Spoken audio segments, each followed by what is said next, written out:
మహాశివరాత్రి సందర్భంగా వచ్చే భక్తులకు అన్ని సౌకర్యాలు కల్పించామన్నారు ఆలయ అధికారులు.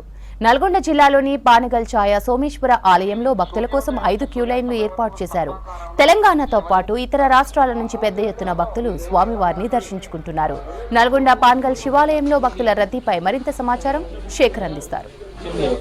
శివరాత్రి సందర్భంగా శివాలయాలన్నీ కూడా భక్తులతో పోటెత్తుతున్నాయి. తెల్లవారుజాము నుండే ప్రత్యేక పూజలతోటి ఓం నమః శివాయ నామస్మరణతోటి శివాలయాల్లో భక్తులందరూ కూడా వచ్చి పూజలు చేస్తున్నారు. ప్రస్తుతం ఉమ్మడి నల్గొండ జిల్లా వ్యాప్తంగా అన్ని దేవాలయాల్లో పెద్ద ఎత్తున భక్తులు వస్తున్నారు. వాళ్ళకి సంబంధించి కూడా ఎలాంటి ఇబ్బంది కాకుండా ఆలయ సిబ్బంది కావచ్చు, అదేవిధంగా పాలక మండలి కావచ్చు, అన్ని ఏర్పాట్లను చేస్తున్నారు. చూడొచ్చు, మనం ప్రస్తుతం ఛాయ సోమేశ్వర ఆలయంలోని ఇక్కడ స్వామివారికి సంబంధించి ప్రత్యేక పూజలో ఉన్నాం.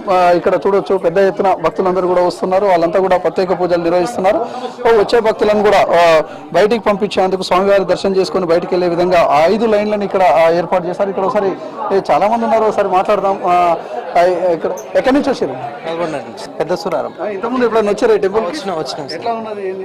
ఇంకా చాలా మంది భక్తులందరూ కూడా వచ్చి స్వామివారిని దర్శనం చేసుకున్నారు. అయితే ఉమ్మడి నల్గొండ జిల్లాలోని యాదగిరిగుట్ట లక్ష్మీ నరసింహస్వామి, అదేవిధంగా వాడపల్లిలోని ఈ శివాలయము, నల్గొండ పచ్చల సోమేశ్వరాలయం, ఛాయ సోమేశ్వరాలయం, రాచకొండ పరిధిలోని ఆలయాల్లో తవ్వకాల్లో బయటపడ్డ శివలింగానికి ప్రత్యేక పూజలు. మరి అదేవిధంగా సూర్యాపేట జిల్లాకు సంబంధించి కూడా పిల్లలమరిలో కావచ్చు, అదేవిధంగా కొలండపాకలో కావచ్చు, పెద్ద ఎత్తున భక్తులందరూ కూడా రావడంతో అక్కడ మేళ్ల చెరువుకు సంబంధించి కావచ్చు అన్ని ఏర్పాట్లను చేశారు. మనము ప్రస్తుతం ఇక్కడ చూడవచ్చు, పెద్ద ఎత్తున భక్తులందరూ రావడంతో వాళ్ళందరికీ కూడా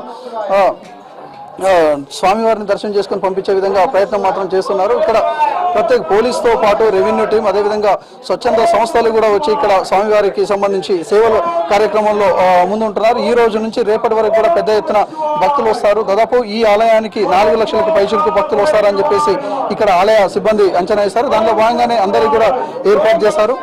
మొత్తానికి ఇక్కడ ఏదైతే శివరాత్రికి సంబంధించి మాత్రం పెద్ద ఎత్తున ఏర్పాట్లు అయితే చేశారు. సాయంత్రానికి ఎవరైతే జాగారం చేస్తారో జాగారం చేసే భక్తులకు కూడా ఎలాంటి ఇబ్బంది కాకుండా సాంస్కృతిక కార్యక్రమాలతో పాటు అదేవిధంగా బుర్రకథ, స్వామివారికి సంబంధించిన ఏవైతే సాంగ్స్ ఉంటాయో సాంగ్స్ వేయడము, అదేవిధంగా ప్రత్యేక సాంస్కృతిక కార్యక్రమాలను ఏర్పాటు చేసి భక్తులను కనువిందు చేసే పనిలో మాత్రం అటు పాలక మండలి కావచ్చు, అదేవిధంగా అధికార యంత్రాంగం ఏర్పాట్లు చేసింది. ఇది శివరాత్రికి సంబంధించిన అప్డేట్. Camera person Nalgonda.